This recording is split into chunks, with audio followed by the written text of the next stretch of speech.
days in a row. That really drive me nuts. And so this is one of those, but this too shall pass, as they say. Is it snowing and cold and whatever there in Iowa, Sylvia? It has been snowing and it's very cold, like 1 degrees. But the sun is shining this morning. So what a difference that makes. It's very deceptive looking out the window. We had probably 3 or 4 inches of snow last night before last, or overnight. But it's hard to measure because it blew everywhere around in circles. And when I'm upstairs looking down on the yard and see all these little humps and bumps and drifts and swirls, it's really interesting. Yeah. All we have is gloom and wet. Yeah. And, yeah. Oh, I'd rather have snow than cold rain, certainly. Oh, Yeah. I would take 20 degrees or lower, snow on the ground and bright sunshine. This sort of 40 degrees and gloomy wet just drives me crazy.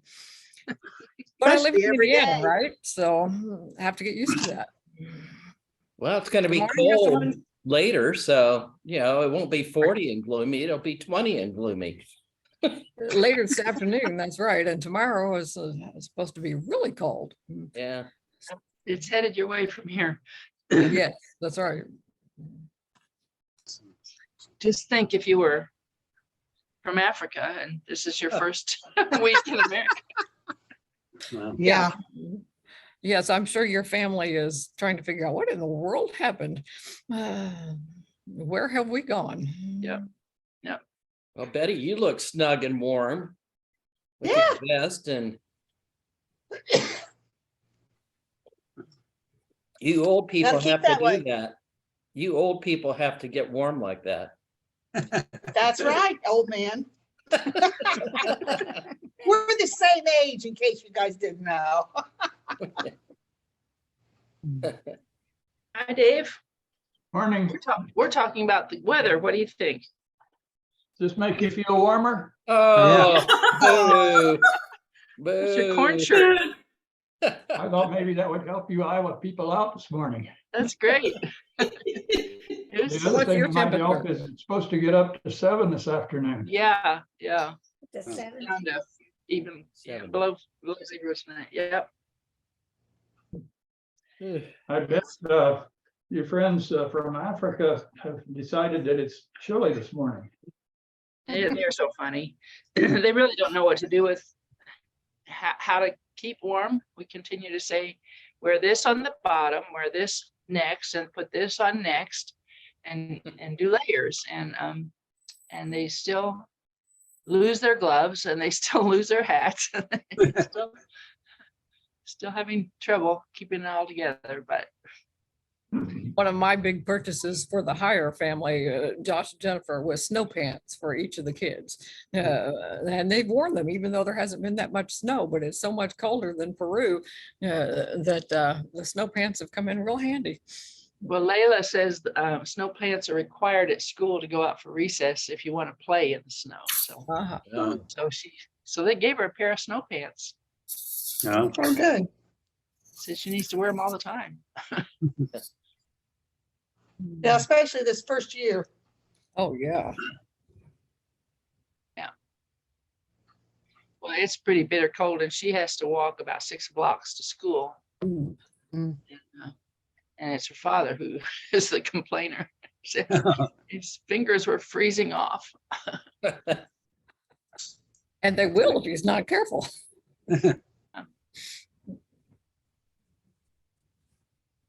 Morning, Dale. I remember my first winter back Yeah. From Africa. in high school. I frostbit my toes. Oh,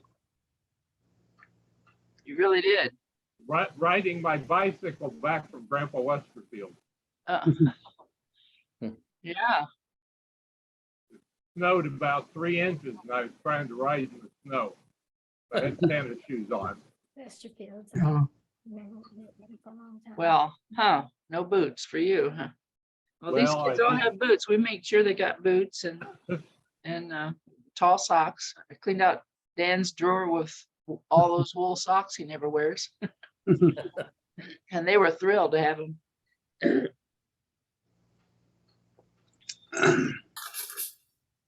Hey, Chipper. Good morning.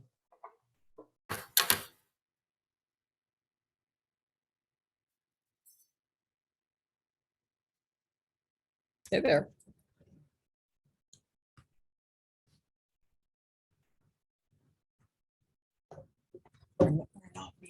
Everybody's awful quiet. Hey, Chip, how are you? I'm good. I've been sick, but I'm okay now. Oh, Yeah, So what did you get?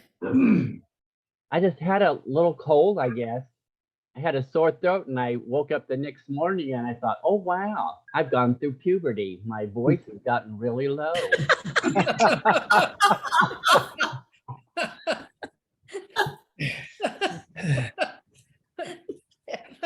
It's about time you did. You're about It to run is. out of time, eh? It is.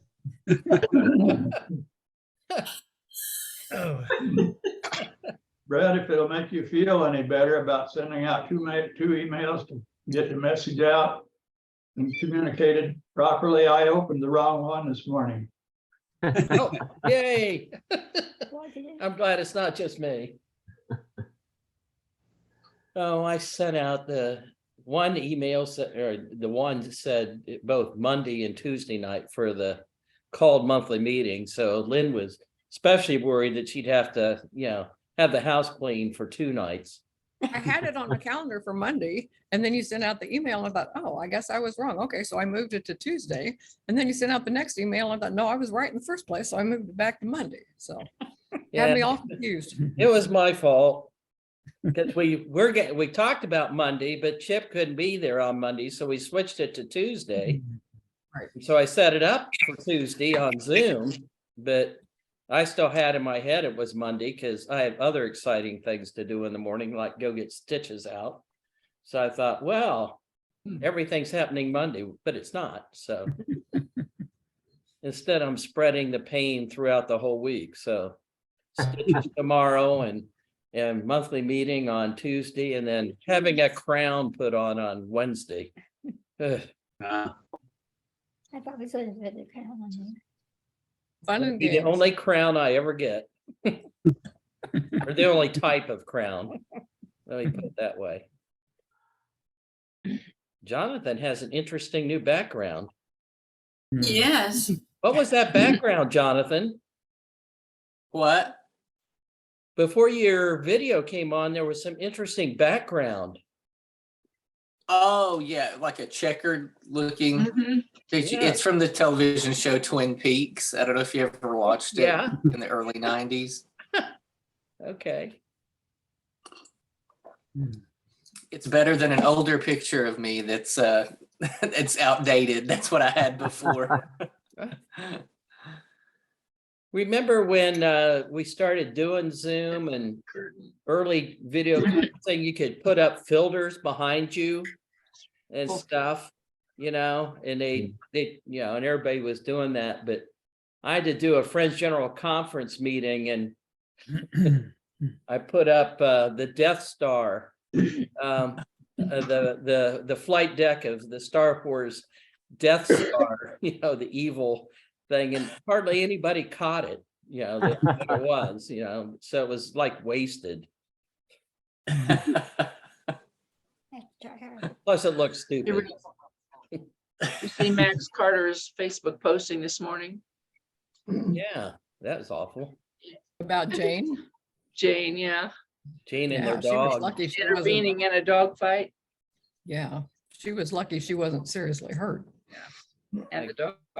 For those of you who haven't seen it, Max and Jane are Indiana friends originally who live in North Carolina, where Max was head of the Quaker Center at Guilford, but Jane and the dog were out for a walk and they got attacked by a pit bull. And Jane, she was not born a Quaker, so she fought it off. Not that the rest of us wouldn't, but she took on the pit bull.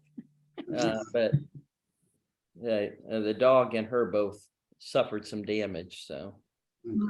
Hers were mostly minor cuts, but it looked worse, I guess. So. I had not a chance to tell you about I that. hadn't heard about that. Pardon? How did it look? Yeah, Nancy wanted to know how the pit bull looked after Jane got done with it. Actually, not. The pit bull was the one that suffered the most damage, actually. I would think so. Good.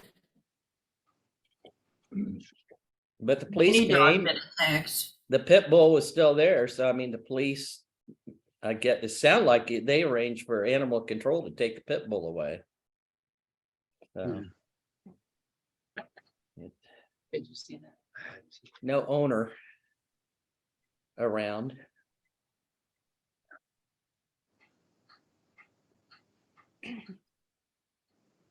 I could see Jane doing it. Mhm. Max would try and reason with that of dog within. But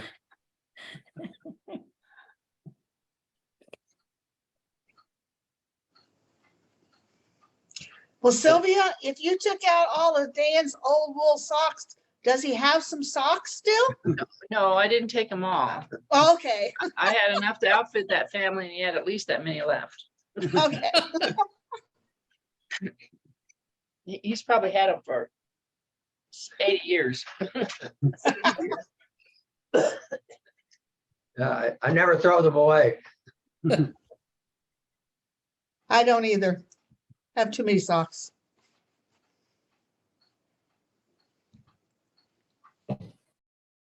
Well, the wool socks were useful in the days when I used to go out early in the morning, every morning to feed the cattle and the pigs. I don't do that anymore, so I don't need them so much.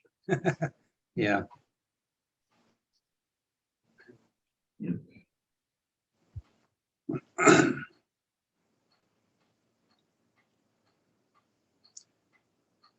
Printing out the words to the song, and then I forgot to get them off the printer. So now I'm ready. now where did Steve and Lynn go? Because Lynn's the worship leader.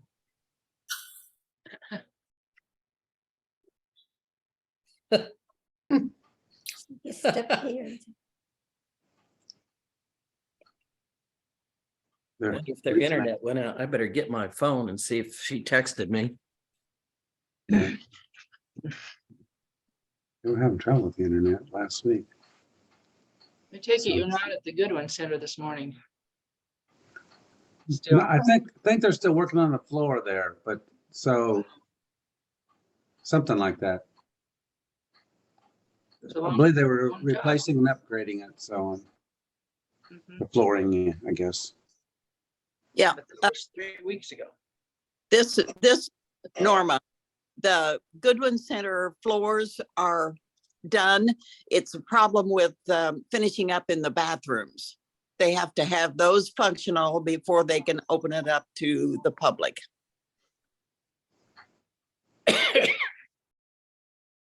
Thank you. Lynn says Wi-Fi just disconnected, trying to get back online. Okay. So we may wait for the program part. We can start with announcements and joys and concerns. And if we need to, we'll just settle into silence until they rejoin. And if they don't, then we'll just have unprogrammed worship. Unless somebody feels led to lead us. Penny, baby girl. Oh, yeah. So just to be clear, the called monthly meeting is Tuesday night at 7. This Tuesday, the 31st at 7. That's the only announcement I know. Joys and concerns to share? Well, my brother is still waiting to have his hip replacement. Oh my. Oh, This time, he's over the gout. This time they forgot to tell him not to take anti-inflammatory medicine. So that delayed it another week. So it's Tuesday. My cousin Paul and his wife Julie, they live in Ankeny, Iowa. And she has been in the hospital with a brain drain that they can't figure out what it is. It's not an aneurysm. And he's also facing some more surgery on his lungs. He was a Vietnam vet who was sprayed with Agent Orange, multiple things going on. So anyway, they both need prayers. Well, we have a joy. Another baby. The family just keeps growing. We have a new great-granddaughter, Alexis, who is Laura's daughter, had a baby this week. Another in the line of names, and Colton, Kaylee, and Kylie, and now they have Kinley, who was 20 inches long and 7 pounds. I got to see her the other day, so they're so Colton is the boy, he's the oldest. And I told him the other day, I said, well, you know, Colton, you have 3 little sisters. And I said, you know, Grandpa had 3 little sisters, and, you know, your life is just not going to be heaven anymore. And he just looked at me, but his dad and mom laughed. So but he was doting on the new baby. Okay, another brother. A big brother.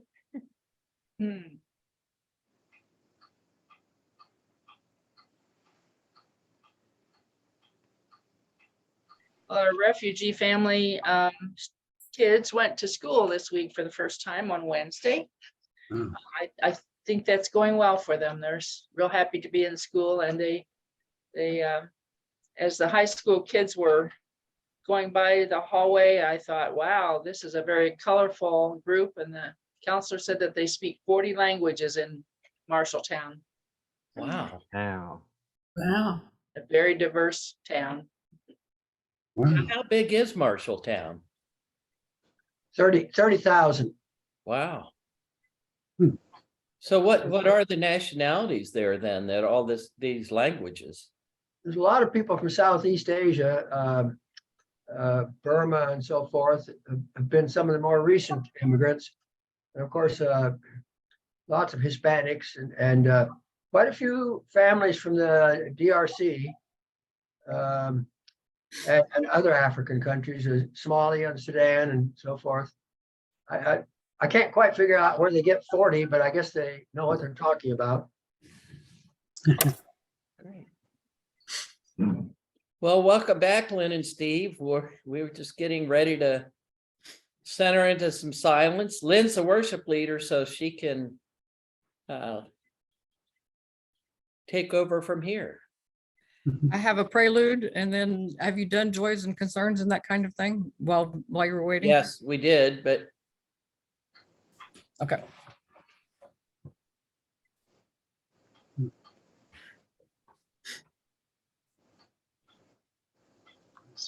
Well, I thought they would have that. Maybe it's older.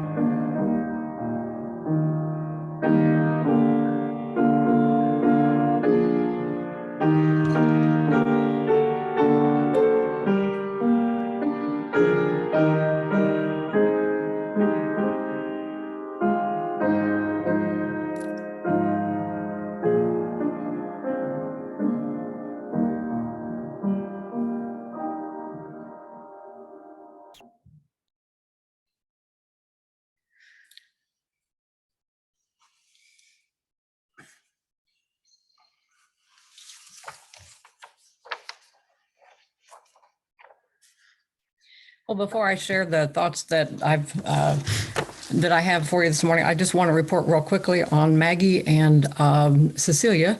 Good news about both of them. Maggie's numbers have gone back up enough that they're hoping that she will be able to leave the hospital sometime this next week.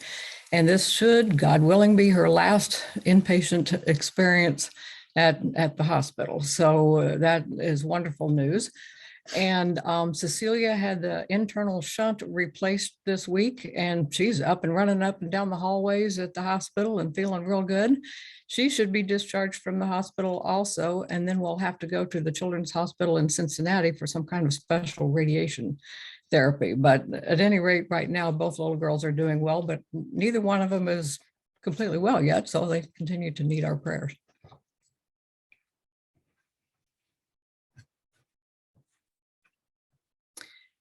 Well, as those of you who have read the newsletter know, my thoughts recently have been centering on hope. Certainly, reasons for hopelessness swirl around us almost constantly. You only have to watch the news for about 5 minutes before you're drowning in stories that make it easy to feel hopelessness and despair. Climate change is getting worse. Systemic racism is rampant. People have amazing abilities to be cruel to each other, and gun violence is totally out of control. What is there to be hopeful about? Like many things today, our experiences of hopelessness seem to be divided along political and theological lines. The continuum runs from one end to the other. I know people who have dedicated a good part of their lives to combating climate change. Some of them are depressed at their seeming lack of progress, and others are beside themselves angry for the same reason. I also know people who say that we don't need to be concerned about climate change or any of the other social ills we could name, because they're all part of the end times and God will take care of it all. And besides, the important thing is what happens to us after we die, whether we go to heaven or hell, not what happens to the earth itself. Both of these positions seem to me to be filled with hopelessness. Unlike people from either end of the political or religious spectrum who feel hopeless, I feel cautiously hopeful. I believe that God created the universe and all that's in it, including people. And after looking at the beauty of creation, God pronounced it good. In one of the creation stories in Genesis, it even tells us this. I also know from personal experience that God walks beside each of us as we go through our lives. The times when I don't feel God's presence are the times I'm not paying attention, not the times God has deserted me. Since God created everything, I can't believe that God will let us completely destroy ourselves and everything else. I have no idea how God is going to keep us from doing so, because we seem hell-bent on doing exactly that. But I believe God will somehow save us from ourselves.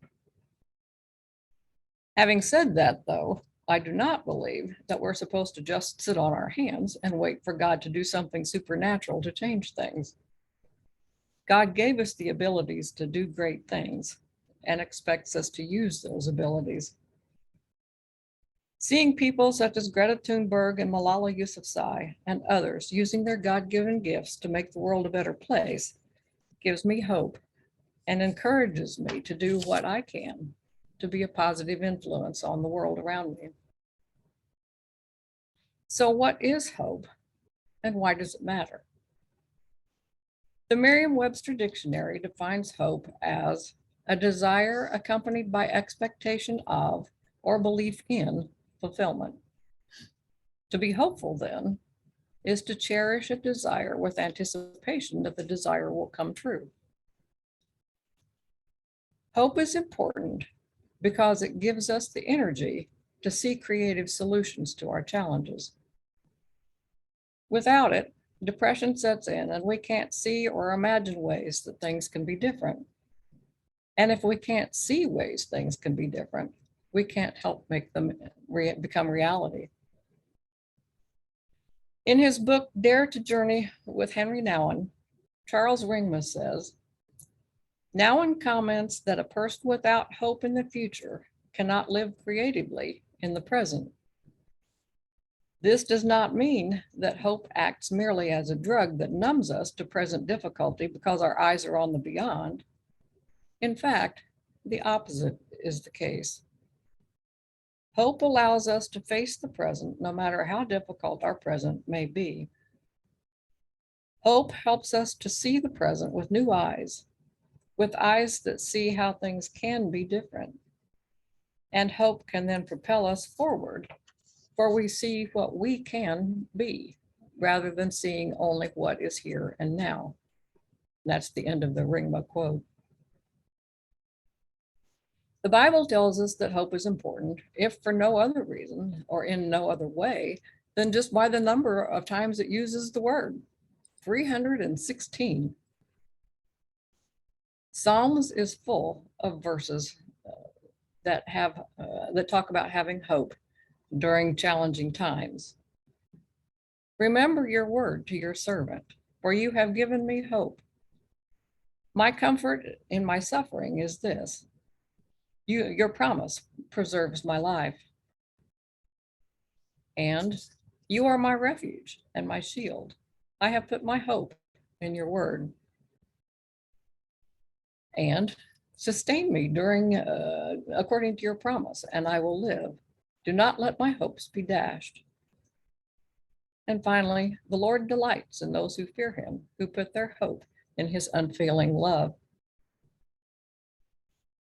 One of the devotional books I read daily is Jesus Calling, Enjoying Peace in His Presence by Sarah Young. I highly recommend it. In a recent reading, the author says, because I, Jesus, am your constant companion, there should be a lightness to your step that is observable to others. Do not be weighed down with problems and unresolved issues, for I am your burden bearer. In the world you have trials and distress, but don't let them get you down. I have conquered the world and deprived it of power to harm you. In me, you may have confident peace. And I would add, confident hope. While it's impossible to understand with my human mind how God is going to bring positive things about in our world, God tells us in many places and through many people to have hope, to believe that God is capable of doing positive things, and to listen to God's leadings about how we can be a positive influence on the world around us. What is God telling you as an individual? What is God telling us as West Newton Meeting?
one of the things that I often do when I lead workshops is ask people why they signed up for a particular workshop. That was true when I was out in California recently doing a Hope and Witness workshop based on my book. And I will say a third of the people who were there answered that they were there because of the hope part. They were feeling pretty hopeless about the world and what our witness was to be in it. Did we have anything to say or whatever? And so one of the things I always put up in that part of the workshop is a quote from George Fox that many of you may know, but you may not. Is this is from September 1663. And it says, "Sing and rejoice, ye children of the day and of the light, for the Lord is at work in this thick night of darkness that may be felt. And truth doth flourish as the rose, and the lilies do grow among the thorns, and the plants atop the hills, and upon them the lambs do skip and play.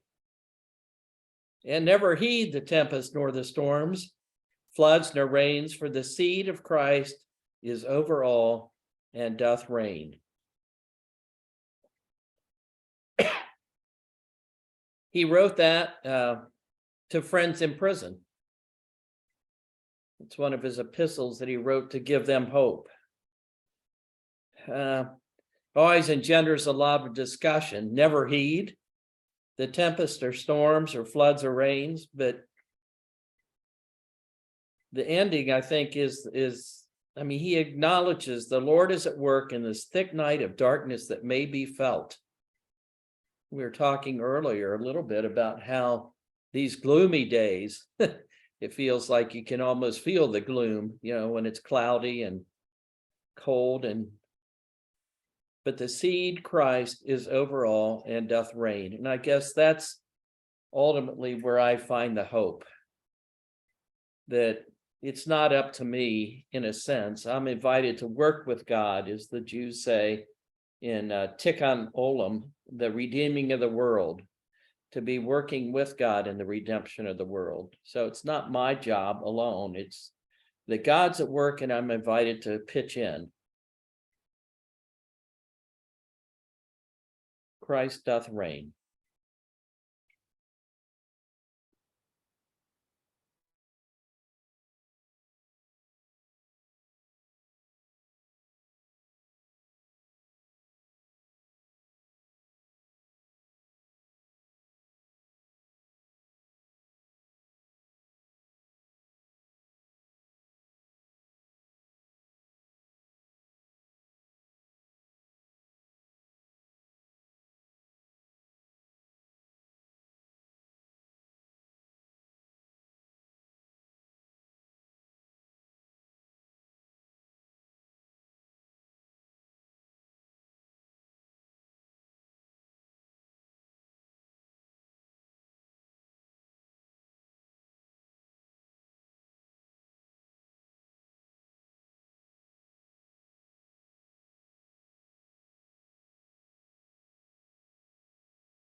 Well, thank you, Lynn, for the music and your message today. We'll continue with on-program worship.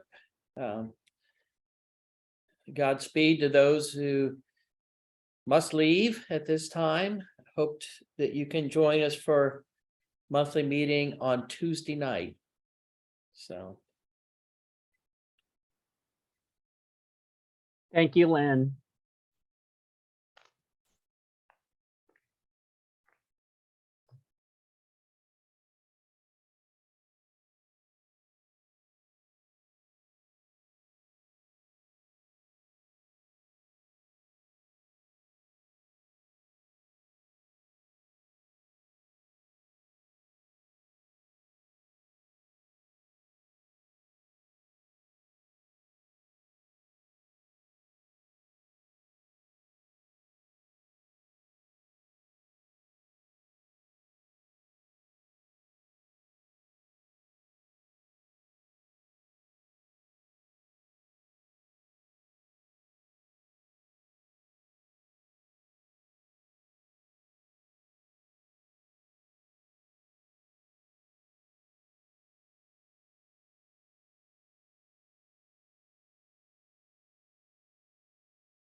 Well, I know it's a little earlier than usual, but it seems like we've had a good long season of silent worship. I wonder if friends might be easy on closing meeting a little early today.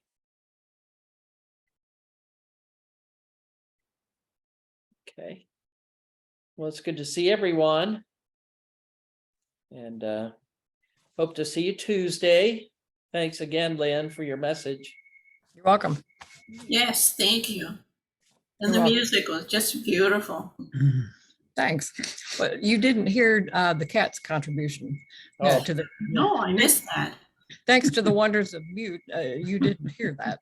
But I forgot to pull the cover over the keys after I finished playing the prelude. And so in the middle of open worship a while ago, there was this loud,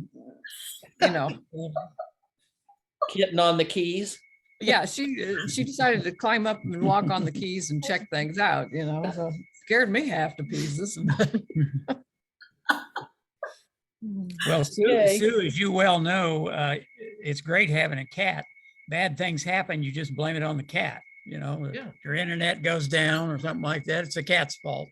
I'm not sure how the cat had anything to do with the internet. I was telling friends yesterday in a meeting I was in that I just read while we were gathering, I just read an article or the headline, which cracked me up, but it said, studies show that atheists own more cats than Christians. Okay. And then somebody responded under the headline, said, well, that's because it's illegal to own Christians. So I thought, yeah. So, That's good. but there certainly seemed to always be a number of feline friends at our gatherings, and Jonathan's and Lynn's, and used to see Sue's. And yesterday there were 3 at the workshop I was leading. Well, usually Jamila does not necessarily calm down during meeting, but for some reason today, she hopped up on Steve's lap and she sat here during all of the open worship, which is very unusual. I've been enjoying watching Jonathan's cat. Getting closer to getting a cat again. Well, take care, everyone, and we'll see you hopefully Tuesday. Yeah. So there's no I came back on. No, there's no Sunday school. There's no Sunday school. Okay. Yeah. All right. Good to see you though, Chip. I'm going to Cincinnati. Okay. Bye. Bye. Bye. Bye.